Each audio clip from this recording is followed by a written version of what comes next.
Hello everyone, welcome to my YouTube channel. 6ನೇ ತರಗತಿ ಮರುಸಿಂಚನ ವಿದ್ಯಾರ್ಥಿ ಚಟುವಟಿಕೆಯ ಪುಸ್ತಕ worksheet number 7 to worksheet number 12 complete answer foundation phase ಬುನಾದಿ ಹಂತ. Page number 13. Let's talk about you. I play with my friend. What do you do every day? Answer, I play with my friend. ಅದನ್ನೇ ಬರೀಬೇಕಂತಿಲ್ಲ, ನಿಮ್ಗೆ ಏನು ಇಷ್ಟ ಇದೆಯೋ ನೀವು ಅದನ್ನು ಬರೀರಿ. Next what food do you eat? Chapati, puri, dosa, biryani. Next who do you live with? ನೀವು ಯಾರ ಜೊತೆ ಇರ್ತಾರೆ? Live with my parents, sister, brother. So ಇದು ನಿಮ್ಮ ಒಂದು ಪರ್ಸ್ನಲ್ ಕ್ವಶನ್ಸ್ ಆಗಿರುತ್ತೆ. ನೆಕ್ಸ್ಟ್ ನಿಮಗೆ ಆ್ಯಕ್ಟಿವಿಟಿ 1ಅಲ್ಲಿ my day picture sequencing instructions ಅಂತ ಕೊಟ್ಟಿದ್ದಾರೆ. ಇಲ್ಲಿ ನೀವು 3 ಸೆಂಟೆನ್ಸ್ ನೀವು ಬರೀಬೇಕು. ಅಂದರೆ ನೀವು ಡೈಲಿ ಮಾರ್ನಿಂಗ್ ಟು ಈವ್ನಿಂಗ್ ನೀವು ಏನು ಮಾಡ್ತೀರಾ, ಸೊ ಅದನ್ನು 3 ಸೆಂಟೆನ್ಸಲ್ಲಿ ನೀವು ಬರೀಬೇಕು. ಅದು ಸ್ಮಾಲ್ ಸೆಂಟೆನ್ಸ್ ಆದರೂ ಸರಿ, ಲಾಂಗ್ ಸೆಂಟೆನ್ಸ್ ಆದರೂ ಸರಿ. I go to school, I play with my friends, ಈ ಥರ ನೀವೇನು ಮಾಡಬೇಕಾಗುತ್ತೆ, ಸೆಂಟೆನ್ಸ್ನ ನೀವು ಬರೀಬೇಕಾಗುತ್ತೆ. ನೆಕ್ಸ್ಟ್ ನಿಮಗೆ ಇಲ್ಲಿ write one sentence about each person in your family. ಅಂದರೆ ನಿಮ್ಮ ಒಂದು ಫ್ಯಾಮಿಲಿಯಲ್ಲಿರೋ ಪರ್ಸನ್ಸ್ ಬಗ್ಗೆ ನೀವು ಯಾವ್ದಾದ್ರು ಒಂದು ವರ್ಡ್ನ my father is a strict ಅಥವಾ my father is a kind, ಈ ಥರ ನೀವು ಏನು ಬೇಕಾದ್ರೂ ನೀವು ನಿಮ್ಮ ರಿಲೇಟೆಡ್ ನಿಮಗೆ ಏನು ಇಷ್ಟ ನೀವು ಅದನ್ನು ನೀವಲ್ಲಿ ಬರೀರಿ. ಅಥವಾ ಇದನ್ನೇ ಕೂಡ ನೀವು ಕಾಪಿ ಮಾಡಿ ಬೇಕಾದ್ರೂ ಬರಿಬೋದು. Next my sister is funny ಅಥವಾ my sister is cute, my sister is beautiful. ನಿಮಗೆ ಹೇಗೆ ಅನಿಸುತ್ತೆ ನೀವು ಅದನ್ನು ನೀವು ಆ ಒಂದು ಕಾಲಮಲ್ಲಿ ನೀವು ಬರೀರಿ.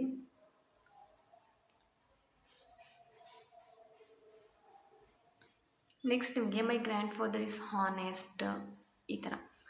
Next what's on my plate ಅಂತ ಕೇಳಿದ್ದಾರೆ. ನೀವು I ate dosa for breakfast, ಅದೇ ಥರ ನೀವು I ate rice for lunch, I had chapati for lunch, ಈ ಥರ. I ate rice sambar for dinner. ಇದನ್ನೇ ಬರೀಬೇಕು ಅಂತಿಲ್ಲ, ನೀವು ಏನು ನೀವು ತಿಂತೀರಾ ಅದನ್ನು ನೀವು ಪಾಸ್ಟ್ ಟೆನ್ಸ್ ಫಾರ್ಮಲ್ಲಿ ನೀವಲ್ಲಿ ಕಾಲಮಲ್ಲಿ ಬರೀಬೇಕಾಗುತ್ತೆ.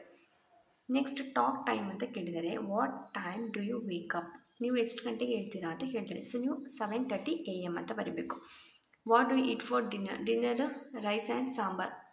ಅದಾದಮೇಲೆ ನೆಕ್ಸ್ಟ್ ಆಸ್ಕ್ ಯುವರ್ ಪೇರೆಂಟ್ಸ್ ಅಂತ ಇನ್ನೊಂದು ಮೇನ್ ಇದೆ. ಇಲ್ಲಿ ನಾವು write 3 sentences about your parents day. I ate pulao for breakfast, I had puri sagu for lunch, I ate noodles for dinner. Page number 14 complete answers. Next foundation phase worksheet number 8ಅಲ್ಲಿ time period ಅಂತ ಒಂದು ಚಟುವಟಿಕೆ ಇದೆ, activity ಇದೆ. ಇದರಲ್ಲಿ ನೀವು action words ಮತ್ತು circle the identify and circle the action ಮೋಡ್ಸ್ನ ನೀವಿಲ್ಲಿ ಸರ್ಕಲಲ್ಲಿ ಬರೀಬೇಕಾಗುತ್ತೆ. ಅಂದರೆ ನಿಮಗೆ ಈಟ್ ಅಂತ ಕೊಟ್ಟಿದ್ದಾರೆ, ಇದು ವರ್ಬ್ ಫಾರ್ಮ್, ಇದು ಕ್ರಿಯಾಪದ. ಏನು ಕ್ರಿಯೆ ಆಗ್ತಾ ಇದೆ ಅದನ್ನು ನೀವು ಬರೀಬೇಕಾಗುತ್ತೆ.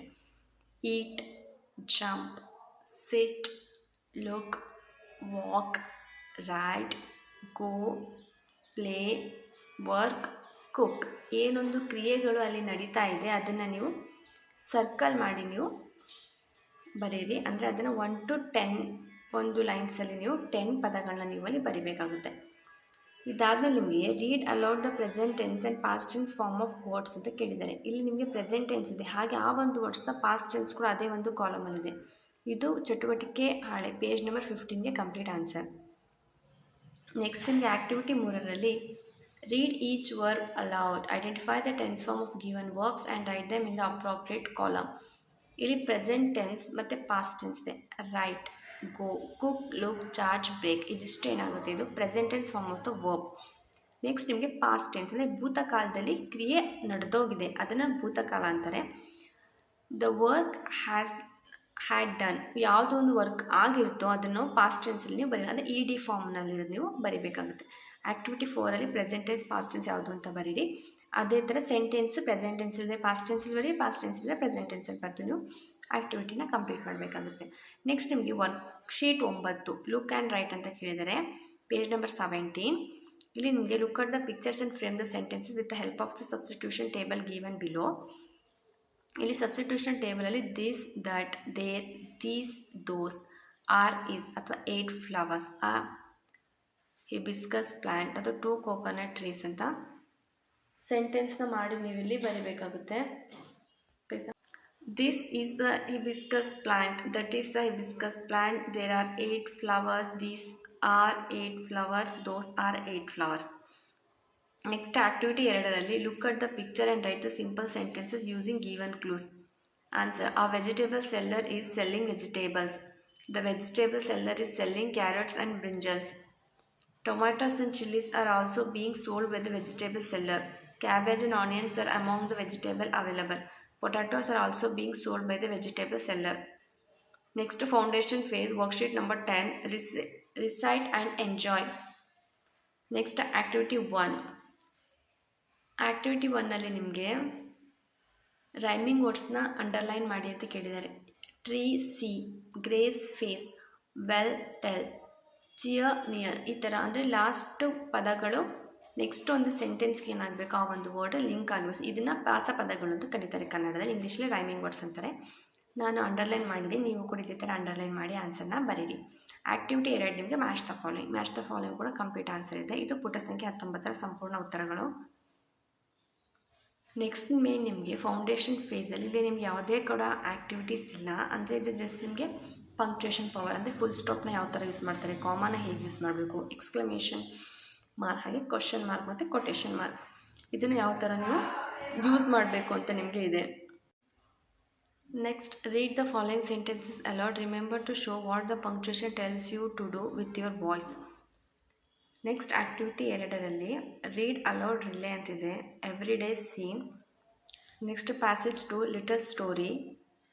ಪ್ಯಾಸೇಜ್ 1ನಲ್ಲಿ ಎವ್ರಿ ಡೇ ಸೀನ್ ಇದೆ. ಪ್ಯಾಸೇಜ್ 2ಅಲ್ಲಿ ಲಿಟಲ್ ಸ್ಟೋರಿ ಅನ್ನೋ ಒಂದು ಪ್ಯಾಸೇಜ್ಗಳನ್ನ ಕೊಟ್ಟಿದ್ದಾರೆ. ನೆಕ್ಸ್ಟ್ ಆ್ಯಕ್ಟಿವಿಟಿ 3ರಲ್ಲಿ ಎಕೋ ರೀಡಿಂಗ್ ಅಂತಿದೆ. Read a short paragraph aloud after each sentence. ಇದು ಪೇಜ್ ನಂಬರ್ 20. ಇಲ್ಲಿ ನಿಮಗೆ ರೀಡಿಂಗ್ ಆ್ಯಕ್ಟಿವಿಟಿ ಮಾತ್ರ. ನೆಕ್ಸ್ಟ್ ನಿಮಗೆ ಫೌಂಡೇಶನ್ ಫೇಸಲ್ಲಿ ವರ್ಕ್ಶೀಟ್ ನಂಬರ್ 12ಅಲ್ಲಿ ಲೆಟ್ಸ್ ಆ್ಯಕ್ಟ್ ಆ್ಯಂಡ್ ಟಾಕ್ ಅಂತ ಇದೆ. ಇಲ್ಲಿ ನಿಮಗೆ ಡೈಲಾಗ್ಸ್ ಇದೆ. ಇನ್ನು ಕ್ಯಾಂಟೀನಲ್ಲಿ ನೀವು ಯಾವ ಥರ ಮಾತಾಡಬೇಕು ಅದೇ ಥರ ಡೈಲಾಗ್ 2ಅಲ್ಲಿ ಅಟ್ ದ ಲೈಬ್ರರಿಲಿ ಯಾವ ಥರ ಮಾತಾಡ್ತೀರಾ. ಆ್ಯಕ್ಟಿವಿಟಿ 2ಅಲ್ಲೂ ಅಷ್ಟೇ ಆ್ಯಕ್ಟ್ ಇಟ್ ಔಟ್ ಅಂದರೆ ನೀವು ಗ್ರೂಪಲ್ಲಿ ನೀವು ಆ್ಯಕ್ಟಿವಿಟೀಸ್ನ ಮಾಡಬೇಕು. ಅದೇ ಒಂದು ಡೈಲಾಗ್ಸನ್ನು ನೀವು ಪ್ರಾಕ್ಟೀಸ್ ಕೂಡ ಮಾಡಬೇಕು. ನೆಕ್ಸ್ಟ್ ಅದನ್ನು ನೀವು activity 2 act it out. Work in pairs of group. Practice the dialogues with expression and actions. Perform in front of the class. Page number 21. Answers.